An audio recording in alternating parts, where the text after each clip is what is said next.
Central Kaohsiung is not a place you just stumble into. You come here on purpose. Maybe you don't know why at first, but something in you wants a street with stories, not just a skyline with filters. This isn't a city that tries to seduce you with neon and shopping malls. It meets you with sun-faded concrete, peeling paint, rust that looks like it was brushed on by time itself. Nothing here is pretending to be new, and that honesty is the hook. Once this was the beating heart of Kaohsiung. Hotels were full, shops were packed, everything spun around the old train station like planets around a sun. Then the station moved east and the life moved with it. The crowds left, the money left, whole blocks just exhaled. Shutters came down, signs went dark, the buildings still stood, but the hope inside them didn't.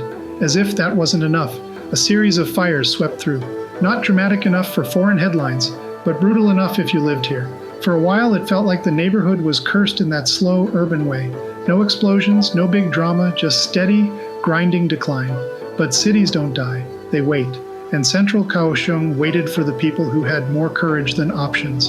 Immigrants moved in, Indonesian families, Filipino workers, folks from all over Asia.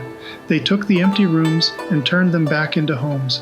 They brought food that smelled like childhood from 1,000 miles away, music that didn't care what language you spoke, languages that turned these streets into a living, breathing subtitle track. Walk here today and you get this wild mix. The sweet clove smoke of Kretek cigarettes drifting over a stall frying Taiwanese scallion pancakes, Tagalog floating past a bubble tea shop, an Indonesian grocery next to an old Taiwanese noodle joint that's been here longer than you've been alive.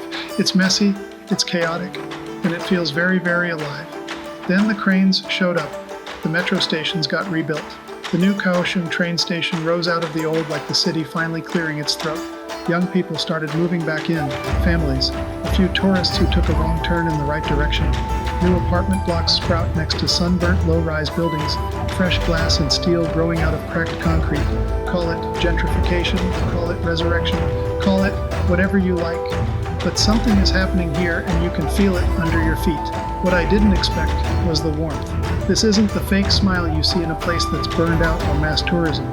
Here, people are still genuinely surprised to see a foreigner wandering their side streets.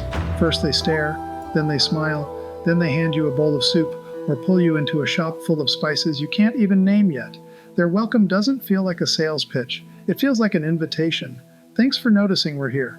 And that's why Central Kaohsiung gets under your skin. It's not a theme park, not a top 10 must-see list in human form. It's a neighborhood that's been knocked down, patched up, and is quietly rebuilding itself while nobody is really watching. If you're the kind of traveler who wants everything easy and airbrushed, this place will confuse you. But if you're the sort who looks for real stories, real people, in a city that's changing in front of your eyes, Central Kaohsiung isn't just worth a visit. It might be the place you realize you've been looking for all along.